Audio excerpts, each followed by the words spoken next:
I guess my point is that human beings, we have a lot of illogical beliefs. Like, why is it that we think that one kind of animal is good, but then a very similar kind of animal is bad? Like, why do we all love doves but hate pigeons? I think it's a white privilege thing, right? Because doves are just white pigeons. That's like the only difference between them. Doves are pigeons that couldn't make it in the streets. They are gentrified pigeons. I guarantee you, every person here tonight considers the pigeon to be a totally filthy, disgusting animal. At the same time, Dove is the world's leading mascot for soap. You hear the word Dove and you're like, all over my naked body, please, here's my money. Can you imagine a soap called Pigeon? Try launching that brand. If you get swarmed by a flock of pigeons, you're gonna be like, oh my God, I probably need every vaccine possible. Or you're gonna run home and use a lot of Dove to clean yourself.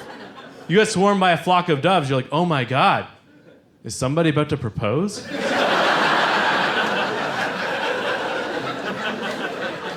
If you get a piece of paper at home with a dove on it, you're like, I've probably been invited to a wedding, or my enemies are making peace with me at last. If you get a piece of paper and there's a pigeon on it, oh no, we're getting evicted. One animal I really don't like is moths. That is an insect I do not care for because they're lazy.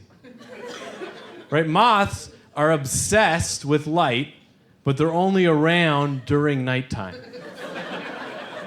Wake up earlier. If a moth ever saw daylight, it'd be like, oh my God, everything I want is everywhere. I'm setting an alarm.